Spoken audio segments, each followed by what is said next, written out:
8 people entered Chamber 4 on March 3, 1973.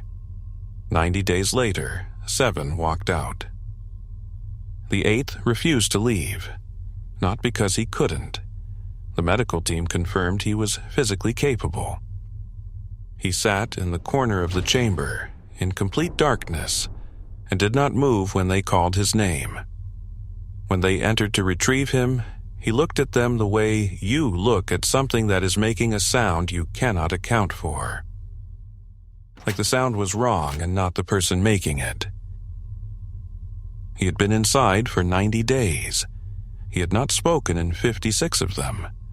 Not because the experiment required silence. It did not. It required only that the subjects be kept in conditions of total acoustic isolation from the outside world. They were permitted to speak to each other. Most of them stopped on their own. He was subject 8. His name appears in the program's intake documents and nowhere after that. His exit interview consists of 1 page, most of which is the interviewing psychiatrist's notes about the difficulty of conducting an exit interview with a subject who will not use language. The last line of the page reads, "Subject appears to regard speech as a category he has exited. Further assessment required." Further assessment was not conducted. The program was terminated 4 days after the experiment ended. Subject 8 was transferred to a facility I cannot locate in any archive I have access to. His file ends on the day he was transferred. I did not find this program. This program found me. My colleague, Dmitry Kovalenko, worked in the same archive department as me for 11 years. He died 2 years ago of an unremarkable illness, quietly, in the way of people who have spent decades working with documents, attentive to the past, indifferent to their own biography. He was 61. In his personal effects, he left a folder designated for me specifically. I assumed it was professional materials he had meant to discuss and hadn't gotten around to. Administrative loose ends. The folder sat on my shelf for 2 years. I opened it last month. It contained 1 document. 63 pages, hand-copied in Kovalenko's careful archivist's hand, with a note attached that read, "I found this in 1994 and could not file it anywhere it would be safe. So I kept it. I'm sorry I didn't tell you. You'll understand why when you read it. And I was subject 3. 63 pages. The complete internal documentation of Experiment Molchaniye. Silence. And my colleague of 11 years, who brought me tea on difficult days and corrected my indexing errors and never once mentioned his past, had spent 90 days in Chamber 4 in 1973, 50 years before he died. I have been reading this for a month. I am going to tell you what it says.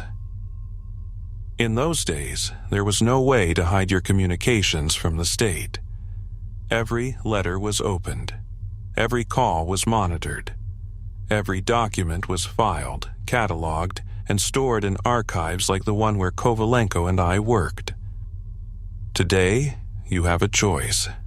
NordVPN encrypts your internet traffic and keeps your identity hidden from anyone trying to track what you do online.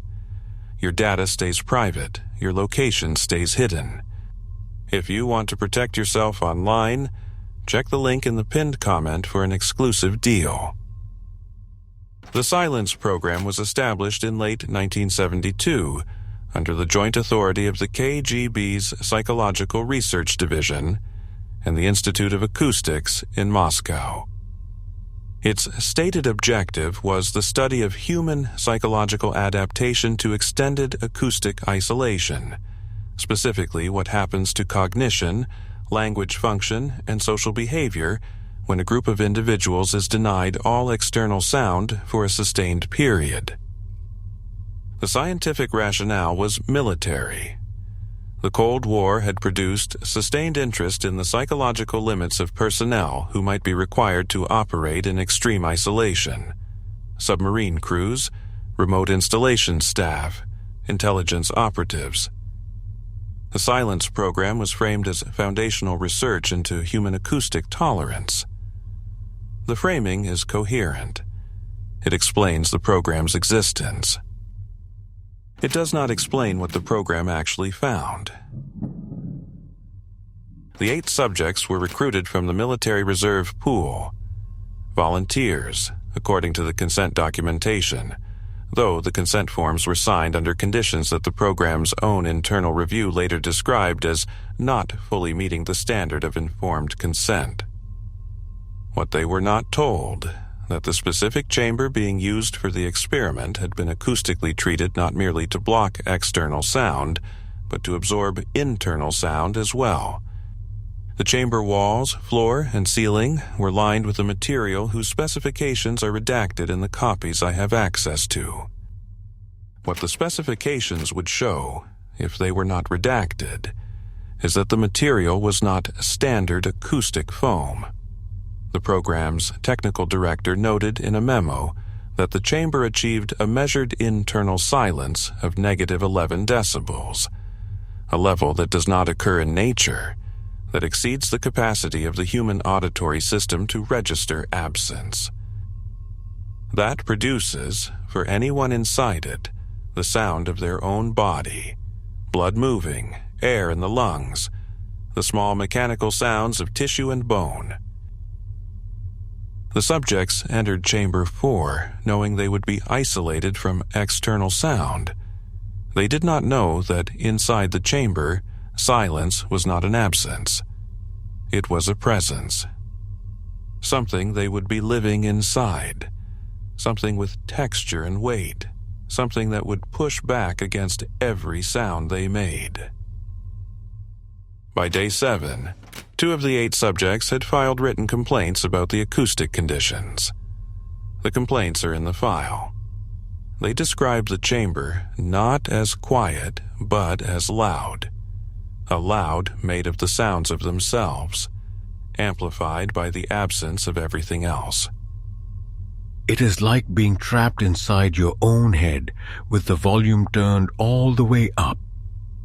I can hear my eyes moving. The program director noted both complaints and made no changes to the conditions. By day 14, 3 subjects had significantly reduced their speech. Not eliminated. They still communicated, still participated in the structured daily activities the program required. But the word counts logged by the observers had dropped by roughly half. The program director noted this as an expected adaptation response and marked it as a positive data point. By day 22, the observer logs document a qualitative shift that the program director did not mark at all. The subjects had begun to communicate differently, not less differently. The logs note increased use of gesture, of eye contact held for longer durations than is normal between non-intimate strangers, of a kind of coordinated action that the observer described in a weekly report as, subjects appear to have developed a shared understanding that does not require verbal transmission. I want to be precise about what this observation means in context. 8 people who had known each other for 3 weeks, in a sealed chamber, with no external input, had apparently developed a communication system that operated below the threshold of language. They were not reverting to something primitive. They were advancing to something the observer did not have a category for, something that worked. The program director's annotation on that observer report is 3 words. Monitor and document. He was monitoring something extraordinary and choosing not to call it extraordinary, which is its own kind of record.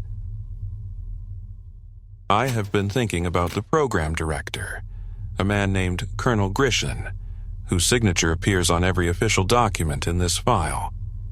and what he must have known by day 30 that he did not record. A career intelligence officer running a psychological experiment who saw his subjects developing a communication system below the threshold of language and wrote, "Monitor and document," who saw 0 decibels in a room containing 6 mobile human beings and wrote, "Sensor anomaly, investigation pending," who received Volkov's radio report about a silence with intention and responded, "Acknowledged, continue observation." He knew. The documentation makes this clear, not through what it contains, but through what it meticulously omits. Every extraordinary observation in this file is followed by a response that treats it as ordinary. That kind of systematic underreaction is not ignorance. It is a man who has understood what he is seeing and decided that understanding it is not the same as being required to record it. Whatever Gratian understood about Chamber 4 in 1973, he took it with him when the program ended. His subsequent career is not in this file. I looked for him. I found a Colonel Gratian in the personnel records of the KGB Psychological Division through 1979, and then the name stops. Transfer, retirement, death. The record does not specify. He is absent from the archive the way the subjects were absent from their own memories. Present, and then not. A clean edge where a person used to be. Here is the first contradiction. The noise measurement logs for Chamber 4, maintained automatically by sensors built into the chamber walls, show a gradual decline in average decibel levels across the first 30 days. This is expected and consistent with the subjects speaking less. On day 34, the logs show something unexpected. The measured internal sound level reaches 0. Not near 0, not below the threshold of the sensor's sensitivity range. 0. A measurement that means the sensors registered no sound at all inside the chamber. On day 34, 6 of the 8 subjects are documented in the observer logs as awake, mobile, and engaged in activities. They were moving, they were present, they were producing no measurable sound. Human bodies make sound. Breathing, footsteps, the shifting of weight, the incidental sounds of existence. A room containing 6 awake and mobile human beings does not measure 0 decibels. The sensors had been calibrated and certified before the experiment began. The 0 reading persisted for 11 hours before the sensors registered sound again, a single instance of one subject coughing, and then returned to near 0 for the remainder of that day. The program director's notation on the day 34 log reads, "Sensor anomaly, investigation pending. No investigation appears in any subsequent document." The subjects did not know their sound had disappeared. They had no access to the measurement logs. They were simply there, moving in what they experienced as the ordinary conditions of their existence inside the chamber, and they had become, for 11 hours, acoustically absent. Subject 3 was Kovalenko, my colleague, the careful man who corrected my indexing errors and left me 63 pages without explanation. His personal journal, which he kept inside the chamber, and which he apparently brought out with him when the experiment ended and kept for 50 years, is part of what he copied into the folder. His entries from the first 2 weeks are ordinary, the observations of an intelligent person attempting to document an unusual experience with precision. He notes the acoustic conditions, his responses to them, his interactions with the other subjects. He is analytical and disciplined. He writes like an archivist, even in extremis. His entry from day 31 is where the discipline begins to change. Kovalenko's journal entry from day 31 begins with an unusual confession. I have been trying to write this entry for 3 days, and I keep stopping because the words feel wrong when I write them. Not wrong in the sense of inaccurate. Wrong in the sense of loud. Writing a word is the same as saying it.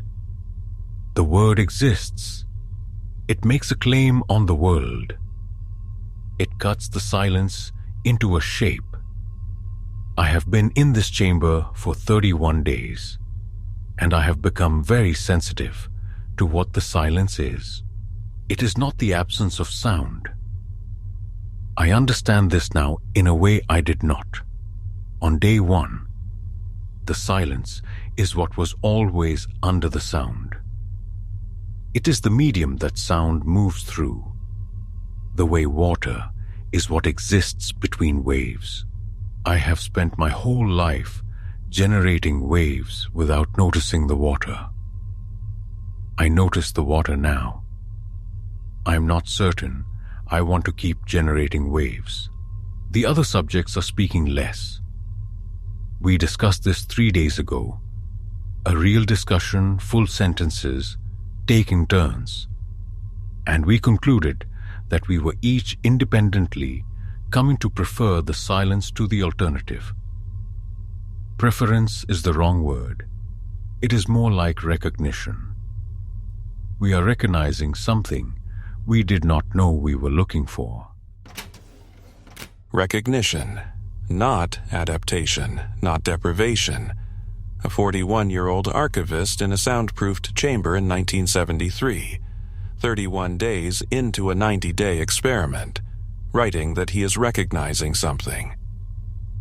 Kovalenko's entries continue through day 45, becoming progressively shorter as his investment in language diminishes. His final entry, from day 46, is 1 sentence. I don't think I'll be writing in here anymore. Not because I have nothing to say, but because writing it would make it less than it is. He kept the journal.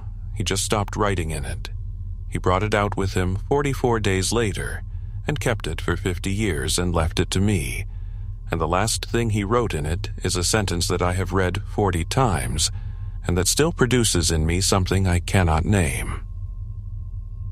The radio exchange I am about to read to you happened on day 61. The monitoring team had established a low-frequency communication protocol with an observer inside the chamber. A 9th person, a program psychologist named Volkov, who had volunteered to enter the chamber for 30-day observation rotations. On day 61, Volkov transmitted his daily report from inside the chamber to the external monitoring station. The transmission log is in the file. I am going to read you the relevant section exactly as it appears. Steklo 4 calling external. Receiving. Day 61 report. Subjects 7 and 8 have not spoken in 12 days. Subjects 2, 3, 5 have not spoken in 6 days. Subject 6 spoke this morning. One word, logistics. Asked me where the water supply was. He appeared uncomfortable having done so. Subjects 1 and 4 continue speaking at reduced frequency. I want to report something about the acoustic quality of the chamber that I have not reported previously, because I could not find language for it. The silence in here is not the same silence as it was on day 1. I do not mean the subjects are quieter. I mean the silence itself is different. It has... I'm going to use a word that is not a technical term, and I want that noted. It has intention. It is oriented. When I speak, even at normal volume, the sound does not behave the way sound behaves. It is present, and then it is gone. Not in the way that sound dissipates, but in the way that something is taken, received. I cannot tell you where it goes. I can tell you that day 61, silence is not day 1 silence, and I'm not certain the difference is a property of my perception. I'm requesting that the technical team review the chamber materials. Over. External. Acknowledged. Log received. Technical review. Requested and noted. Continue observation. Over. The silence itself is different. It has intention. It is oriented. These are the words of a trained psychologist on day 61 of an experiment designed to study sensory deprivation. And the monitoring team's response was to acknowledge the report and tell him to continue observation. Copy. I want to add one more thing before I close. When Subject 8 speaks, and he has spoken twice in the last 12 days, both times very quietly, almost below whisper level, the sound carries, not loudly, but it carries through the chamber differently than other sound. I can hear him from the far wall when I cannot hear Subject 4 from 3 meters. I don't know what that means. I'm noting it. Out. The silence receives sound. The silence is oriented. Subject 8's voice, the quietest voice in the chamber, travels through it differently than any other. 2 weeks later, Subject 8 stopped speaking entirely. Now I need to tell you when I understood what this experiment had actually done. I thought experiment silence was a study that went wrong. A psychological research program that miscalculated the effects of extreme acoustic isolation and produced subjects who had been harmed by their experience. That the program was terminated because it had failed, produced subjects who were diminished, damaged, unable to function after 90 days in a chamber that took something from them. I was wrong. The program did not fail. The program succeeded at something it was not designed to do. The silence did not break them. The silence finished them. It completed a process that the subjects had apparently been capable of all along, a process of becoming something other than what they were when they entered. Not damaged, transformed. The distinction matters, and the program's own documentation makes it reluctantly in the psychiatrist's final assessments. Here is the second contradiction. The medical assessments for all 8 subjects, conducted at exit, describe vocal apparatus as functioning normally in 7 of the 8 cases. No physiological change to the structures of speech production. No laryngeal damage. No neurological deficit in the areas responsible for language processing. 7 subjects who had stopped speaking for varying periods inside the chamber could, physiologically, speak when they left it. 6 of them chose to again, with effort, over the days and weeks following exit. 1 did not. Subject 8. His exit assessment states, vocal apparatus functioning normally. And then, below that, in the examining physician's handwriting, subject does not speak. Physically capable. Apparently unwilling. Category of unwillingness, unclear. Category of unwillingness, unclear. A physician who has examined a physically capable person who will not perform a physical function and can only describe the reason as unclear, because the available categories, refusal, inability, disorder, do not fit. Subject 8 was not refusing in the way that implies a choice being made against inclination. He was not unable. He had simply completed a transition that the others had begun and not finished. He was on the other side of something, and from the other side, speech was not a tool he required. He was on the other side of something, and from the other side, speech was not a tool he required. The other subjects who had stopped speaking inside the chamber and then started again were asked in their exit interviews to describe the process of returning to language. Subject 6, the man who had spoken one word on day 61 to ask about the water supply, gave the most detailed account of this return. His exit interview, 3 days after leaving the chamber, reads, Subject 6 wrote in his final journal entry, "Speaking again is not what I expected it to be.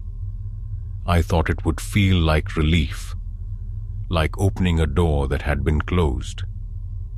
It does not feel like that. It feels like putting on a coat that I used to think was my skin. The words are available. I can access them. But they feel external to me in a way they did not before I entered the chamber.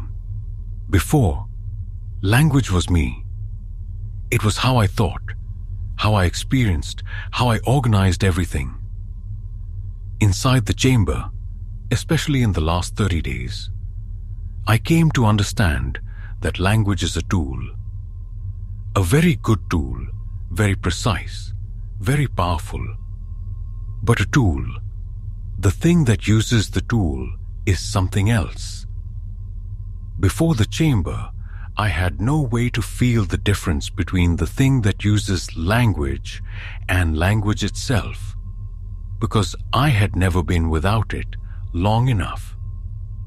Now I can feel the difference. I am the thing that uses the tool. The tool does not always capture what the thing experiences. I am having difficulty right now because I am trying to use the tool to describe the experience of becoming aware that the tool is a tool, which is exactly the kind of thing the tool is bad at. I think Subject 8 is not refusing to speak. I think he has become so aware of the tool's limitations that he is choosing to wait until he has something to say that the tool can actually hold. I think he may be waiting a very long time. Waiting for something the tool can hold. Subject 6 resumed normal speech within 2 weeks of leaving the chamber. He went back to his life. He used the tool. But for the rest of his life, I am speculating, because his file ends at exit, he would have known what it was. The psychiatrist who conducted the extended exit assessments was Dr. Vera Zaitseva. She interviewed each subject 3 times in the 2 weeks following the experiment's end. Her final report is the last document Kovalenko copied into the folder. It is also the document that contains the finding the program director did not include in his official summary. Her report reads, in its central section, I want to document a finding that does not appear in the standard assessment categories and that I believe is the most significant finding of this program. Across all 8 subjects, and with particular clarity in subjects 3, 7, and 8, I observe a consistent and apparently stable perceptual shift that I can only describe as follows. The subjects have acquired an awareness of silence as a phenomenon with content. Not content in the auditory sense. They are not hearing things that are not there. Content in the phenomenological sense. They experience silence as something that is present, that has qualities, that communicates in a register they did not have access to before entering the chamber. They describe this consistently, and I note, with a precision that suggests they are describing a shared experience rather than individual confabulations. Subject 3 told me, I can hear it the same way I can hear someone breathing in a dark room. I cannot tell you what sound it is making, but I know it is there, and I know it is awake. Subject 7 told me, it is like a language I can almost read. Subject 8 communicated in writing. He has chosen writing over speech at present. The following. I know what it is saying. I'm not ready to say it back yet. I do not include these observations in the formal summary because I do not have a clinical category for them. I'm including them here because they are true. And because if they are true, then what this program has found is not a study of human adaptation to silence. It is a study of what silence is saying and of the human capacity to learn to hear it. What silence is saying. 44 years ago, a psychiatrist in Moscow wrote those words in a document that was then classified and filed and forgotten. And my colleague found it in 1994 and kept it for 30 years and left it to me with a note that said, I was subject 3. He could hear it. For 50 years, after leaving that chamber, Kovalenko could hear what silence is saying. He brought his tea, and he corrected my indexing errors, and he worked beside me in the archive for 11 years, and the whole time he was carrying an access to something that I did not have, and that I had no idea he had, and that he apparently decided, at the end of his life, to give me. The third document that should not exist is a reel-to-reel recording.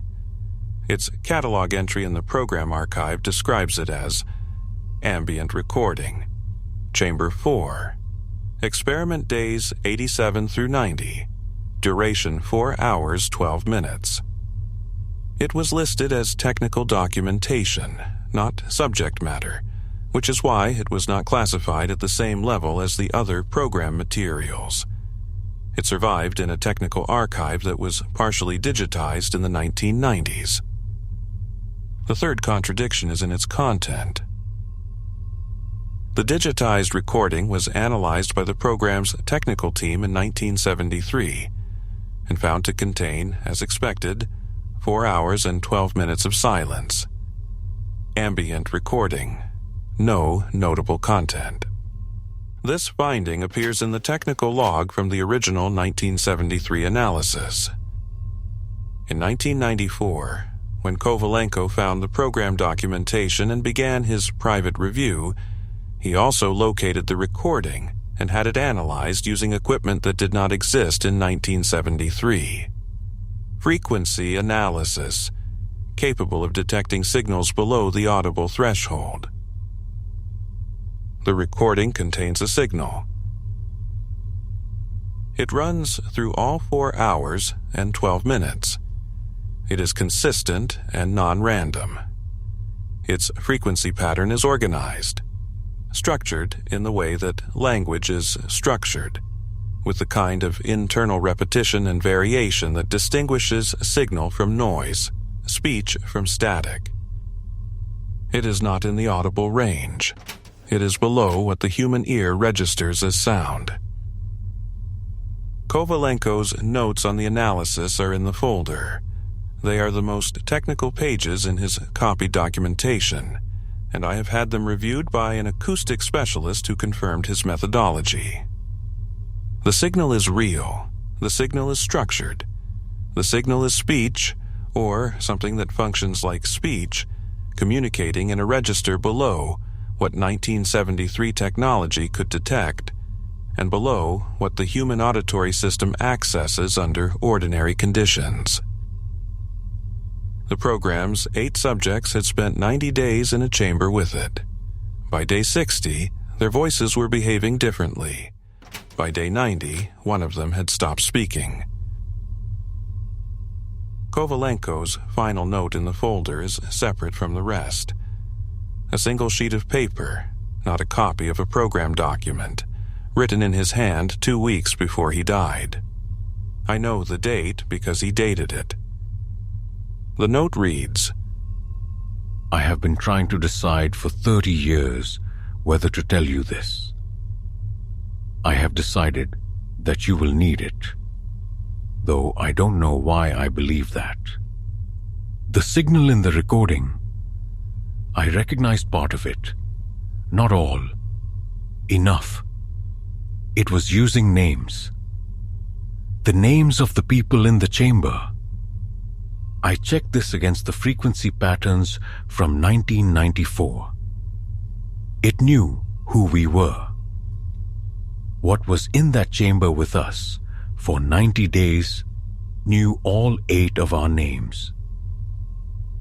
It said mine on day 3. I heard it then, though I didn't have language for what I was hearing. I have had language for it for 50 years. I am leaving you the folder because I believe it has said your name too, and I think you should know that before you hear it. Before you hear it. He believed I would hear it. He left me the folder and the note and the 63 pages, and among the 63 pages is his copy of the frequency analysis, and among the frequency data is a pattern he annotated in 1994 with a single word, circled, in pencil, as though he had been carrying the word for 20 years and finally had a place to put it. The word he wrote is my name. To be continued. Not a transliteration, not an approximation. My name, in his handwriting, circled, with an arrow pointing to a section of the waveform that repeats 47 times across 4 hours and 12 minutes of a recording from a chamber he entered in 1973 when I was 8 years old, and living in an apartment on the other side of the country with no knowledge of any program, any chamber, any experiment in silence. I have a copy of the recording. The acoustic specialist who reviewed Kovalenko's analysis sent me the digitized file with the frequency data extracted and mapped. I have not listened to the full recording. I have looked at the frequency maps. I have looked at the annotated waveform. I have been doing this for 3 weeks from the position of an archivist examining evidence, which is a position I have occupied for 23 years and which normally insulates me from what the evidence contains. It is not insulating me now. Kovalenko was subject 3. He spent 90 days in a chamber where something below audible frequency was speaking. He spent 50 years hearing it.